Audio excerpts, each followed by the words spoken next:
Assalamualaikum warahmatullahi wabarakatuh. Perkenalkan, nama saya Helen Natalia Kasang. Terima kasih pada kesempatan kali ini kita boleh bersama-sama membahas video mengenai klasifikasi makhluk hidup. Namun sebelum itu, izinkan saya memperkenalkan teman-teman kelompok saya lewat video berikut ini. Check it out.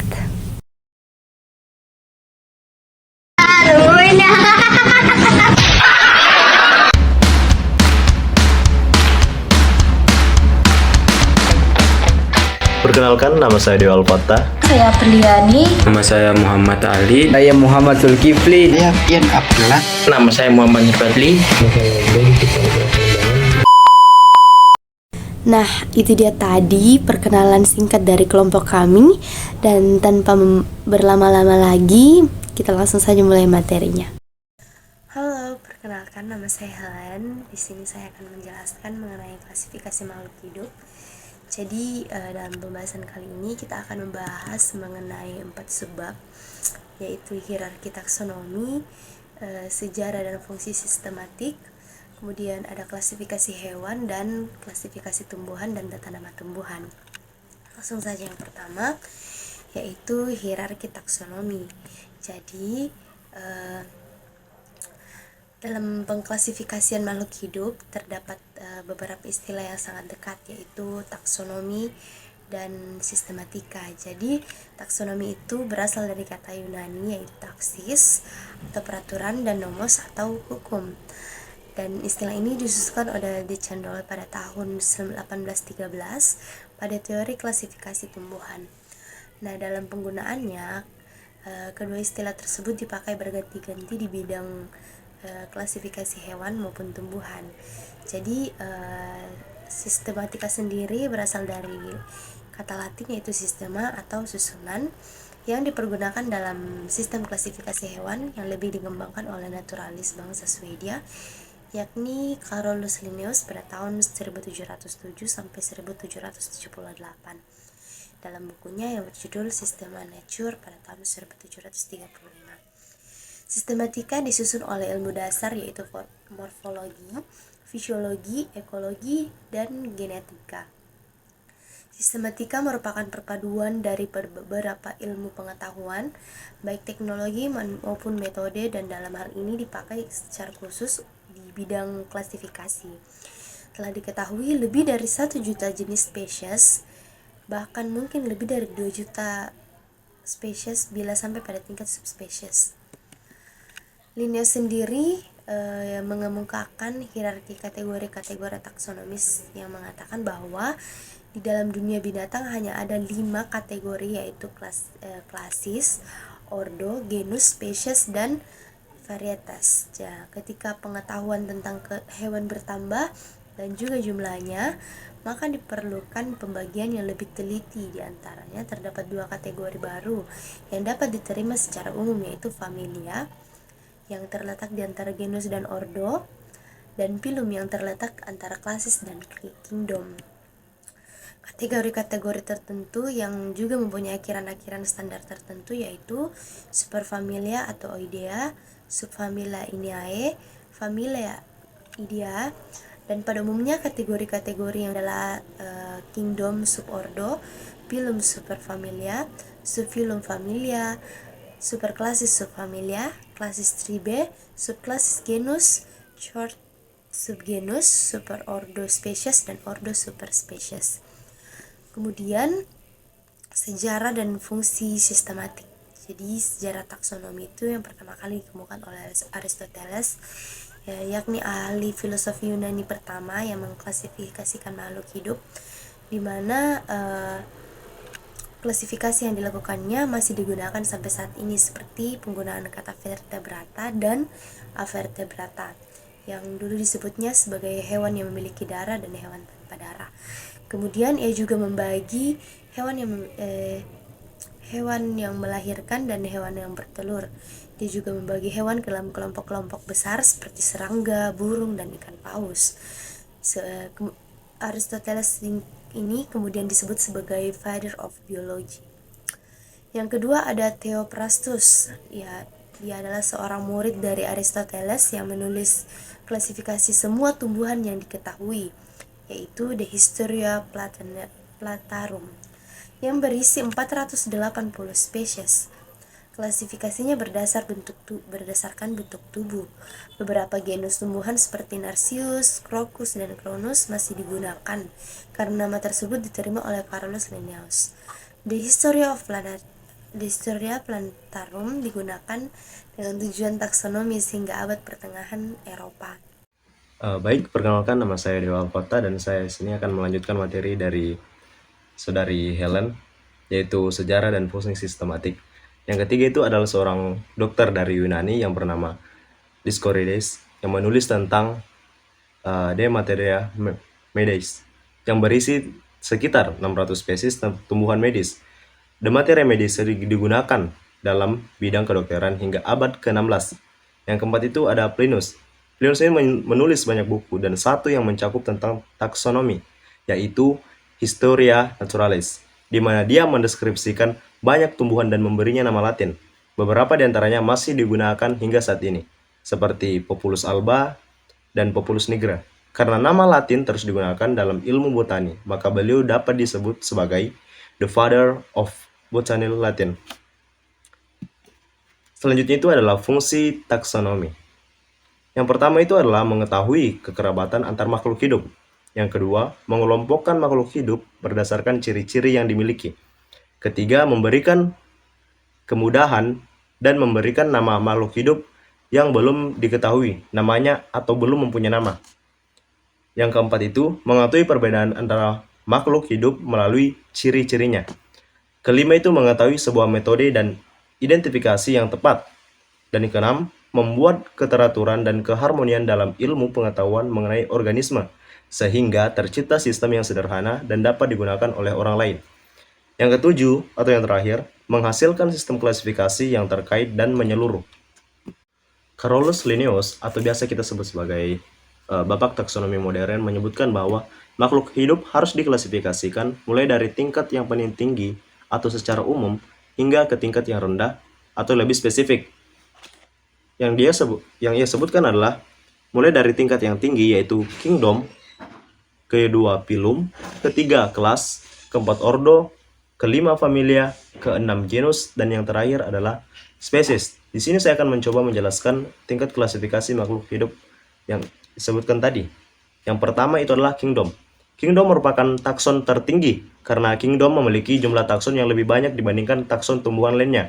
Di dalam dunia ini, kingdom terbagi menjadi 6, yaitu animalia atau hewan, plantae, fungi atau jamur, protista, monera atau unicellular tanpa nukleus, dan eukaryotik dan jaringan sederhana. Yang kedua itu phylum. Phylum adalah tingkatan klasifikasi makhluk hidup setelah kingdom untuk hewan. Sedangkan untuk tanaman adalah diviso.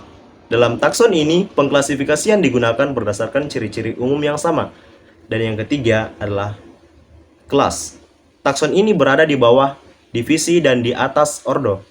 Nama-nama tumbuhan memiliki akhiran nama yang berbeda. Nama itu mengkategorikan tumbuhan berdasarkan kelasnya. Yang keempat itulah ordo. Ordo adalah makhluk hidup di level berikutnya setelah kelas, dan merupakan pengelompokan bagi hewan dan tanaman yang lebih spesifik lagi. Beberapa contoh ordo adalah carnivora, primata, tanaman berbunga atau fagale, dan hewan pengerat atau roden. Selanjutnya itu adalah takson familia. Ini bisa diibaratkan seperti kamu dan orang-orang yang disebut keluarga. Artinya kamu dan saudara kamu boleh jadi berbeda, tapi ada minimal satu kemiripan yang membuat kalian bisa disebut sebagai keluarga yang sama. Nah, hal ini juga berlaku dalam dunia makhluk hidup. Selanjutnya adalah genus. Genus merupakan bagian pertama dari nama ilmiah makhluk hidup yang menggunakan tata nama ganda. Seperti yang sudah jelaskan tadi, sebagaimana contoh dalam nama ilmiah adalah singa, Panthera leo, dan nama ilmiah harimau yaitu Panthera tigris. Dengan begitu, Panthera adalah genusnya karena merupakan nama ilmiah pertama. Yang selanjutnya atau yang terakhir adalah spesies. Spesies ini merupakan tingkatan terakhir dan paling spesifik dalam sistem klasifikasi makhluk hidup. Kamu bisa bayangkan bahwa makhluk hidup dengan spesies yang sama, sekelompok makhluk hidup yang sama dan paling pas untuk berkembang biak dan menghasilkan keturunan yang sehat. Terima kasih. Baik, saya akan melanjutkan materi dari teman saya, yaitu mengenai Kingdom Monera. Kata Monera berasal dari bahasa Yunani yang berarti moneres atau tunggal. Sesuai dengan namanya, semua anggota Kingdom Monera merupakan organisme yang bersel tunggal. Ciri utama dari Kingdom Monera adalah belum memiliki membran inti sel atau karioteka, sehingga disebut prokariota. Semua anggota Kingdom Monera adalah uniseluler, hanya terdiri atas satu sel, dan berukuran hanya beberapa mikron, sehingga untuk dapat melihatnya diperlukan mikroskop. Organisme yang termasuk dalam Kingdom Monera adalah bakteri dan ganggang biru. Yang kedua, yaitu Kingdom Protista. Kingdom Protista merupakan kingdom yang terdiri atas organisme eukariota yang masih sangat sederhana. Meskipun demikian, jika dibandingkan dengan Kingdom Monera, Kingdom Protista sudah lebih jauh karena sel-selnya sudah memiliki membran inti sel.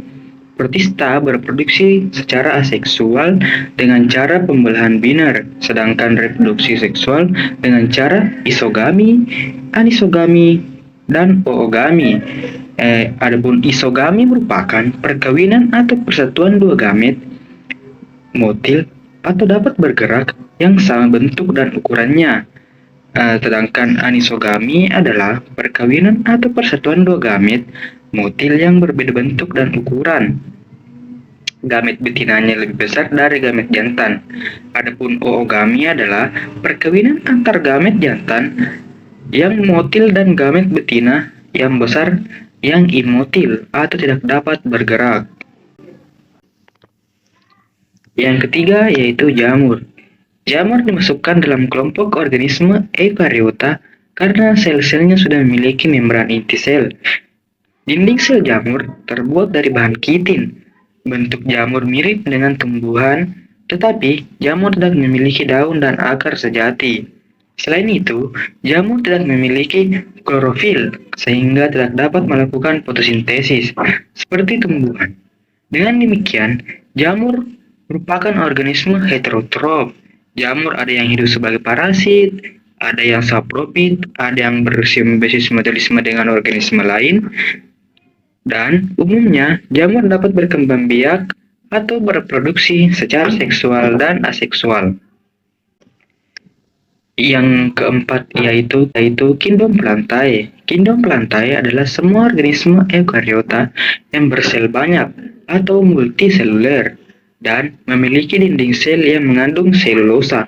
Anggota kingdom ini memiliki klorofil sehingga dapat melakukan fotosintesis dan merupakan organisme autotrof. Tumbuhan hijau memiliki daur pergiliran keturunan dalam hidupnya. Tumbuhan hijau dibagi menjadi tumbuhan berspora, yaitu lumut dan paku, serta tumbuhan berbiji. Yang kelima yaitu Kingdom Animalia. Kingdom Animalia adalah klasifikasi taksonomi organisme yang tidak memiliki dinding sel serta kloroplas, dan oleh karena itu organisme ini tergantung pada organisme lain untuk makanan mereka. Organisme yang tergolong dalam Kingdom Animalia adalah eukariota. Kingdom Animalia adalah hewan yang bentuk organisme akariotik, yaitu organisme dengan sel kompleks dan multiseluler, sehingga berbeda dengan tumbuhan yang melakukan fotosintesis untuk membuat makanan. Hewan akan mencari makanan sendiri dan dicerna ke dalam tubuh yang membutuhkan oksigen dan karbon dioksida sebagai zat. Baik, selanjutnya kita masuk ke dalam filum atau divisi. Yang pertama ada porifera. Porifera berasal dari bahasa Latin pous yang artinya pori dan fer yang artinya membawa. Artinya porifera merupakan hewan yang ada di bawah laut dan memiliki pori.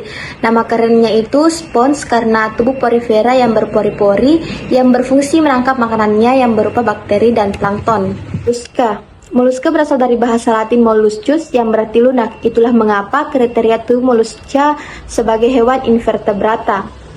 Moluska adalah hewan invertebrata terbesar kedua setelah arthropoda dan sebagian besar anggotanya berada di wilayah perairan. Tubuh moluska terdiri atas kepala, mantel, dan kaki otot. Mereka hidup secara heterotrof sehingga membutuhkan organisme lain sebagai nutrisinya, seperti ganggang, ikan, udang, maupun sisa organisme. Moluska memiliki berbagai manfaat untuk manusia seperti sumber makanan bergizi dan tinggi protein, sumber obat-obatan dan bahan industri, dan lain-lain. Menurut Nonji dalam bukunya berjudul Laut Nusantara tahun 1993, moluska terbagi dalam 5 kelas yaitu Amphineura, Gastropoda, Scapopoda, Pelecypoda, dan Cephalopoda. Namun dari kelima klasifikasi moluska tersebut ada 3 keberadaannya memiliki peranan penting bagi kehidupan dan memiliki nilai ekonomisnya, yaitu Gastropoda yaitu siput, Pelecypoda atau bivalvia yaitu kerang-kerangan, dan Cephalopoda yaitu cumi-cumian. Selanjutnya ada Echinodermata yang diambil dari bahasa Yunani yaitu echinos yang berarti duri dan derma yang berarti kulit. Jadi bisa disimpulkan Echinodermata artinya hewan yang berduri. Menurut Mas Claire Jasin dalam buku Sistematik Hewan yang berjudul Invertebrata dan Vertebrata tahun 1984, yang di dalamnya dijelaskan bahwa semua hewan yang tergabung dalam film ini memiliki bentuk simetri radial dan kebanyakan memiliki endoskeleton dari zat kapur dengan memiliki tonjolan berupa duri. Ciri-cirinya yaitu merupakan organisme eukariotik multiseluler, umumnya memiliki tubuh simetri radial dan hampir semuanya pentamerous berlengan 5. Tubuhnya triploblastik atau terdiri dari 3 lapisan dan memiliki rongga tubuh. Kulit tubuhnya tersusun atas zat kitin dan umumnya bergerak dengan ambulakral atau kaki tabung dan tidak memiliki sistem ekresi, dan pada umumnya pada permukaan tubuhnya terdapat tonjolan yang menyerupai duri. Contohnya adalah bintang laut. Selanjutnya Platyhelminthes. Platyhelminthes berasal dari 2 kata, yaitu platys dan helminthes. Platys berarti pipis dan helminthes berarti cacing. Jadi Platyhelminthes yaitu cacing pipi. Adapun ciri-ciri dari Platyhelminthes yaitu sistem pencernaannya tidak sempurna dan tidak memiliki anus, belum memiliki sistem peredaran darah dan sistem pencernaan dan lain-lainnya. Selanjutnya, Nemathelminthes. Nemathelminthes berasal dari kata nematos dan helminthes. Nematos berarti benang, sedangkan helminthes berarti cacing. Sehingga Nemathelminthes itu cacing yang berbentuk benang, memiliki insentis dan tidak memiliki probots. Ciri-cirinya sebagai berikut. Tubuhnya dilapisi oleh kultikula dan tidak memiliki segmen. Producelomata dan triplobastik, saluran pencernaan sempurna dari mulut sampai dengan kanus. Annelida. Annelida berasal dari kata anulis dan odos.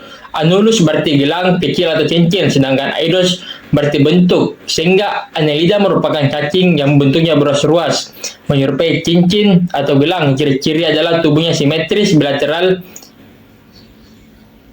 tertutup oleh kultila yang licin sepanjang tubuhnya, dan beruas-ruas. Segmen dilengkapi dengan 1-4 pasang, serta alat geraknya berupa rambut-rambut kaku atau ruas. Arthropoda. Arthropoda berasal dari arthron dan podos. Arthron berarti ruas atau sendi, sedangkan podos berarti kaki, sehingga arthropoda yaitu hewan yang kakinya beruas-ruas. Yang ciri-cirinya adalah tubuhnya terdiri dari kepala, dada, abdomen yang dapat dibedakan, simetris, bilateral, dan triploblastik. Selomata arthropoda memiliki rangka luar dari zat tanduk atau keratin. Pada waktu tertentu kulit tersebut akan berganti atau mengalami eksiris. Dan yang selanjutnya itu kelas Reptilia. Reptilia merupakan binatang yang melata atau dalam bahasa Latin disebut reptans atau melata atau merayap. Reptil merupakan kelompok vertebrata berdarah dingin dan memiliki sisik yang menutupi tubuhnya. Reptilia adalah tetrapoda, hewan yang 4 tungkai dan menghasilkan telur. Embrionya diselubungi oleh membran amniotik. Saat ini mereka hidup di benua, kecuali benua Antartika. Contoh hewan reptilia adalah buaya dan ular. Yang terakhir, mamalia. Kata mamalia diciptakan dari Linnaeus. Mamalia dari bahasa Latin yaitu mama, yang artinya puting, dan pada tahun 1758 adalah tahun di mana kata mamalia ditemukan. Hewan mamalia sendiri lebih banyak dikenal sebagai hewan menyusui. Hal ini dikarenakan hewan tersebut memiliki karakteristik menyusui anak. Selain itu, mamalia juga memiliki kelenjar susu yang digunakan sebagai sumber makanan. Sebagian besar jenis mamalia akan berkembang biak dengan cara melahirkan. Sebagian jenis mamalia akan berkembang biak cara melahirkan, dan juga akan beberapa jenis mamalia tidak akan berkembang biak dengan cara melahirkan atau bertelur. Sekian dari penjelasan saya. Terima kasih. Baik, saya akan melanjutkan materi dari kelompok saya, yaitu amfibia. Amfibi merupakan hewan yang secara taksonomi dikelompokkan dalam kelas amfibia. Singkatnya, amfibi atau amfibi dapat didefinisikan sebagai hewan bertulang belakang, berdarah dingin, poikiloterm, dan berkaki 4 tetrapoda yang hidup di dua alam, yaitu air dan di darat.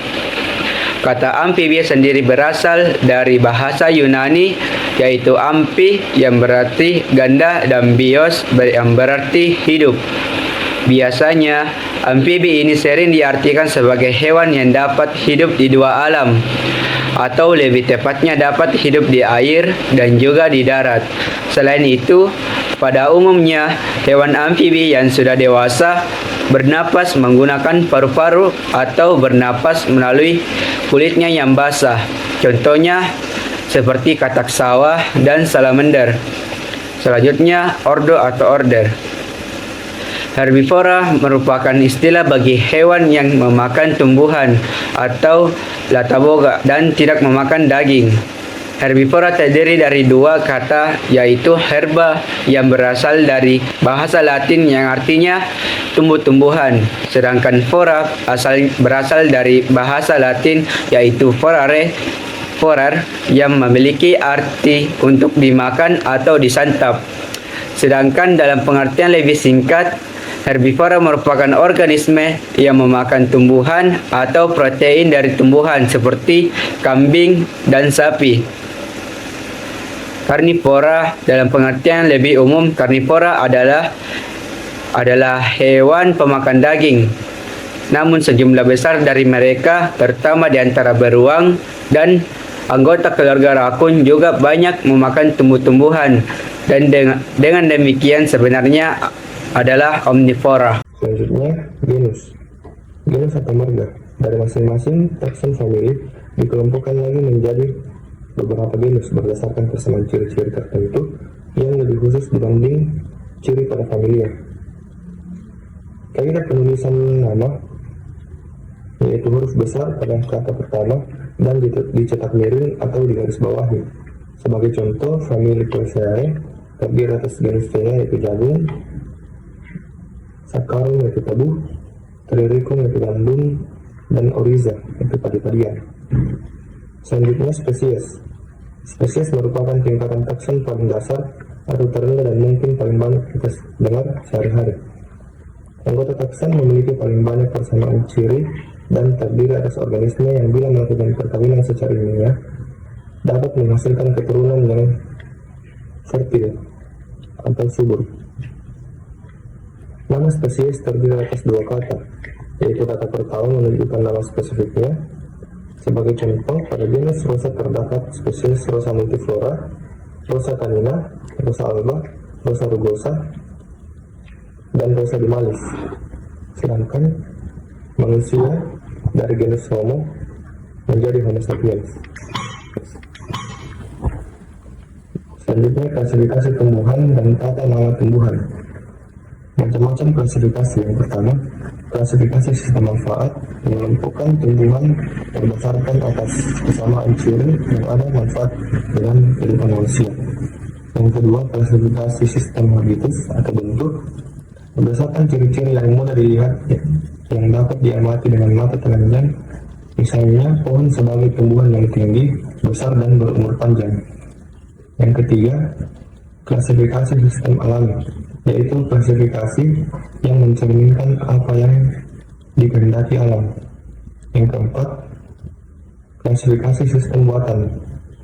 Klasifikasi yang dibuat oleh Charles Linnaeus berdasarkan organ kelamin bunga untuk memudahkan klasifikasi tumbuhan.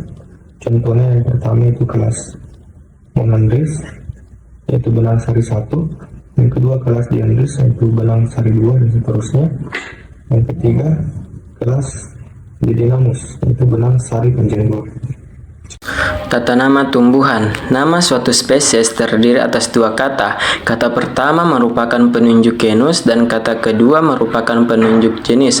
Yang kedua, huruf pertama nama genus ditulis dengan huruf kapital, sedangkan huruf pertama nama penunjuk jenisnya ditulis dengan huruf kecil. Yang ketiga, nama spesies menggunakan bahasa Latin atau yang dilatinkan, misalnya Bambusa spinosa atau bambu berduri, Carica papaya atau pepaya. Nama spesies dicetak miring, digaris bawahi, atau dicetak dengan huruf yang berbeda dengan teks lain. Yang kelima, apabila nama tumbuhan terdiri atas lebih dari dua kata, kata kedua dan berikutnya harus digabung atau diberi tanda penghubung. Misalnya Hibiscus rosa sinensis atau Hibiscus rosa tanda hubung sinensis.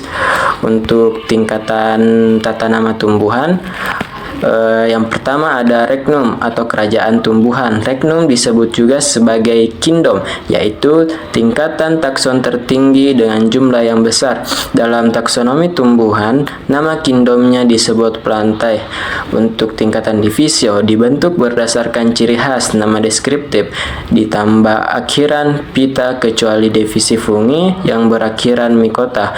Untuk subdivisi dibentuk berdasarkan ciri yang sama dengan division ditambah dengan akhiran pitina, kecuali subdivisi ditambah akhiran mikotina. Untuk klasis atau kelas, tingkatan takson ini lebih rendah dari kelompok takson filum atau divisio.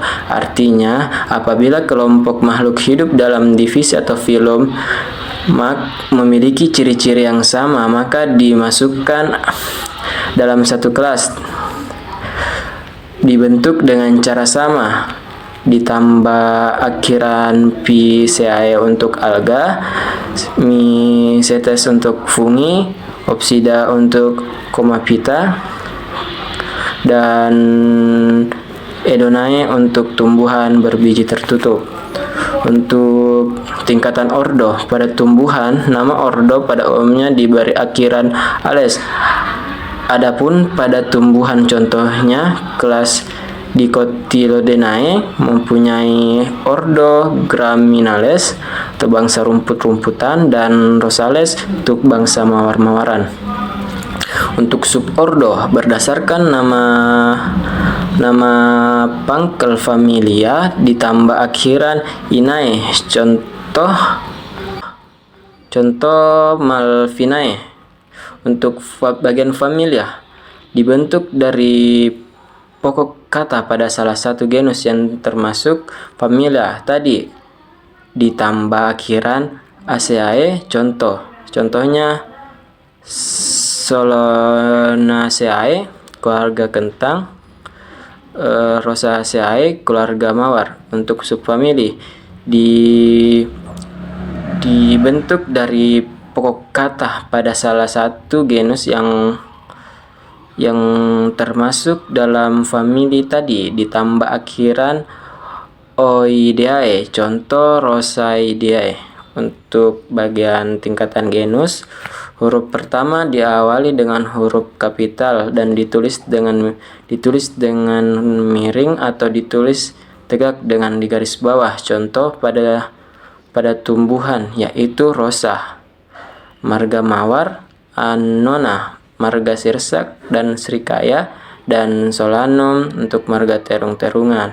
Untuk bagian spesies, untuk tingkatan spesies merupakan suatu kombinasi ganda yang terdiri nama genus diikuti penunjuk spesies. Bila penunjuk spesies terdiri atas dua kata harus diberi tanda penghubung. Contoh Hibiscus rosa tanda hubung sinensis, Atrobella tanda hubung donna. Dan untuk nama penemu Authar dicantumkan di belakang nama penemu tumbuhan. Dapat disingkat kecuali nama relatif singkat atau pendek. Contohnya L. Linnaeus, Bertol atau Bertoloni, dan Fr atau Elias Magnus Fries. Mungkin cukup sekian dari saya. Terima kasih. Baik, itu dia tadi materi dari kelompok kami mengenai klasifikasi makhluk hidup. Adapun kesimpulan yang dapat kita tarik dalam video kali ini, yang pertama, klasifikasi makhluk hidup adalah proses pengelompokan organisme berdasarkan karakteristik yang sama ke dalam kelompok-kelompok yang lebih besar. Kemudian, sistem klasifikasi yang paling umum digunakan adalah sistem klasifikasi biologi yang dikembangkan oleh Carl Linnaeus pada abad ke-18. Yang ketiga, klasifikasi makhluk hidup didasarkan pada kesamaan dan perbedaan struktur anatomi, morfologi, perkembangan, dan hubungan evolusioner. Kemudian ada 5 kerajaan utama dalam klasifikasi makhluk hidup, diantaranya Monera, Protista, Fungi, Plantae, dan Animalia. Kemudian organisme dalam setiap kerajaan kemudian dibagi ke dalam kelompok yang lebih kecil berdasarkan kesamaan lebih lanjut. Contohnya pada Kingdom Animalia ada klasifikasi seperti filum, kelas, ordo, famili, genus, dan spesies. Demikianlah presentasi dari kelompok kami. Mohon maaf bila terdapat kesalahan kata. Wassalamualaikum warahmatullahi wabarakatuh.